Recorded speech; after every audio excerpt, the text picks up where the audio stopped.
Olá, retornando ao programa.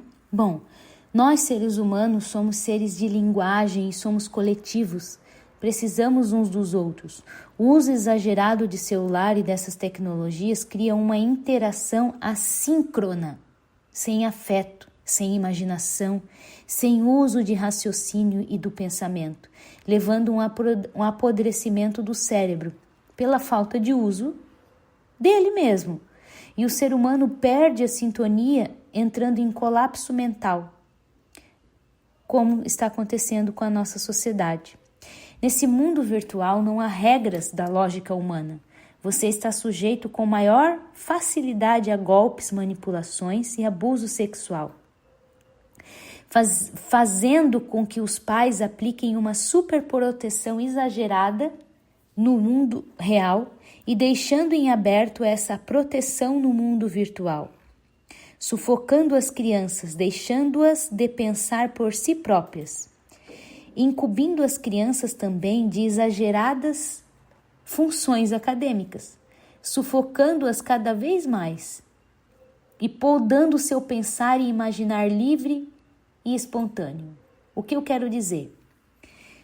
Que os pais acabam ficando com medo desse mundo real, de abusos, de manipulações, e acabam deixando as crianças nesse mundo virtual. Mas é no mundo virtual que essas manipulações e abusos também acontecem. Ou seja, os pais acabam exagerando nas funções acadêmicas. Antigamente, as crianças iam para a escola e voltavam para casa, faziam a tarefa e brincavam livremente. Hoje elas precisam fazer aula disso, aula daquilo, recuperação disso, elas não têm a tarde livre para brincar. Esse tempo livre foi preenchido por inúmeras atividades, pelo medo de abusos e pela competitividade do mundo. Então, o meu filho tem que aprender a falar alemão, inglês, italiano, saber tocar violão, saber tocar guitarra, porque a competitividade do mundo é muito forte. E isso gerou ainda mais o uso de tecnologias. O mundo real é perigoso e assustador, mas o mundo das tecnologias também. O que fazer? Sair do mundo real para compor uma segurança física ou sair do mundo virtual para compor uma segurança psíquica? A criança precisa de uma base segura para desenvolver sua própria base segura. E para isso é necessário segurança. Uma infância baseada no brincar não tem muito mais chances de oferecer isso que a infância baseada no celular, conforme o autor. É no modo livre da descoberta que a criança constrói seus mecanismos de defesa, tanto motor quanto psíquico, aprendendo a lidar com as manipulações e estratégias de abuso, por exemplo. E sem esse modo livre e de afeto real, torna-se assim adultos que não se sustentam, não se responsabilizam por seus atos, não conseguem se sustentar sozinhos psiquicamente, colocando a responsabilidade da escolha dos seus atos, culpabilizando o outro, deixando o mundo como ele está hoje, desorganizado, buscando status materiais em vez de decência. Por quê? Porque o status materiais pode ser exibido, postado, e a decência é interior, apenas você a sente. Redes sociais baseadas no prestígio talham a decência humana e a identidade única de cada um, tornando uma vida ansiosa, deprimida e frágil, pelo mau uso das faculdades psíquicas humanas, assim como os ratos pela morte de espírito, ou seja, o raciocínio humano não consegue criar raízes para suportar as tempestades da vida. Raízes estas de autocontrole, tolerância, autogerenciamento emocional, ou seja, raízes do próprio gerenciamento de si em relação à realidade. Hoje os adultos querem gozar o tempo todo, eles não têm borda, não têm freio, eles vão em busca do que eles querem para se satisfazer. E as redes sociais alimentam essa busca. Além de vivermos aqui, precisamos desenvolver um modo de vida também no mundo virtual, com raízes sólidas e uma sagacidade adequada, uma decência para se viver tanto no mundo virtual quanto no mundo real. Assim, essa rápida mudança é uma profunda reconfiguração da realidade com a internet e esses aplicativos e vídeos. Traz alguns principais prejuízos à nova infância e adolescência: privação de sono, privação social, atenção fragmentada e o vício. Essa privação social é a diminuição de tempo que a criança ou adolescente passa com os amigos, esse declínio de interação causada pelo uso do celular. Foi equiparada ao prejuízo social causado pela pandemia, até mesmo interações físicas, mas que o sujeito, em vez de interagir com um colega, continua ainda interagindo com o celular e suas notificações, elevando assim os casos de ansiedade e depressão, pois acontece dentro da intimidade familiar. Familiares nas suas casas não interagem entre si, mas passam longos períodos com os olhos na tela, no feed de notícias, no WhatsApp. Ser ignorado é doloroso em qualquer idade. Imagina para a criança e adolescente que estão construindo um senso de si, que se alicerça no laço com o outro. Esses comportamentos repetitivos levam a um enfraquecimento da identidade e da confiança. Em vez do adolescente e da criança esperar algo do pai e da mãe, o próprio pai e mãe estão capturados pelo tal feed de notícias. Essa privação de sono causa danos na química do cérebro. Acontece falta de concentração e memória, bem como o tempo de reação motora. Eles ficam mais letárgicos, as crianças que estão com uso excessivo de telas, causando acidentes, tomadas de decisões na habilidade de resposta ao estímulo, elevado nível de irritação, ganho de peso, entre outros problemas de saúde. Na fase da adolescência, o sono aumenta, pois o cérebro e o corpo estão passando por transformações hormonais e químicas. Imagine a catástrofe causada pelo uso excessivo de celular. Como fica essa reestruturação hormonal do adolescente? Na atenção fragmentada manifestada pelo uso de celulares, interrompe o pensamento, reduzindo a inteligência do sujeito, pois o celular vibra e envia notificações constantemente, quebrando o fluxo de raciocínio e pensamento, cortando o desenvolvimento lógico-matemático da criança, interrompendo, ou seja, fragmentando ainda mais o pensamento.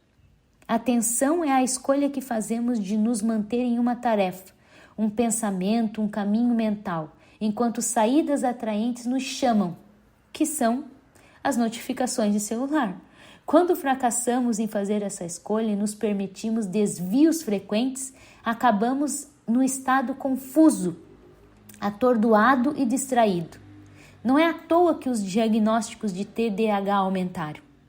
Com o advento das redes sociais e a internet, esses desvios frequentes aumentaram, levando o sujeito a um pensar e raciocinar confuso, atordoado e distraído. Todos esses fatores contribuem com a dessensibilização e o desraciocínio do ser humano para com a vida e o outro. Toda forma de vício é ruim, não importa que seja droga, alcoolismo ou idealismo. Frase de Carl Jung. O vício, ao ser saciado, libera dopamina, um estímulo que provoca uma resposta da sensação boa, que é o behaviorismo, estímulo, resposta, comportamento. É um desejo de quero mais, por isso o cérebro se vicia para saciar essa vontade. O brilho da tela, o movimento da tela, tudo isso causa vício para o cérebro. Essa vontade pelo uso do celular é uma alimentação psíquica rápida, sem esforços, onde o cérebro recebe dopamina facilmente, gerando um ciclo vicioso, assim como drogas, alcoolismo, vício por sexo. Todo vício danifica o cérebro e causa abstinência e contribui para um colapso mundial de ansiedade, irritabilidade, intolerância, insônia, disforia distorção cognitiva grave. Todo esse conjunto de malefícios acaba sobrecarregando as meninas, por exemplo. Todo esse mercado de aparência exige da menina um padrão de beleza ilusório, que acaba sendo distorcido nas redes sociais e indústrias de cosméticos, entre outros mercados femininos. Além do aumento do patriarcado nos últimos 10 anos, induzindo que mulher boa para casar é mulher recatada do lar, através dos devocionais. E para os meninos, a internet é uma selva a céu aberto, um ringue de competitividade e disputa, pornografia e dominação feminina posta como masculinidade. Todas essas exigências sem cabimento que não condiz com a realidade ou condiz.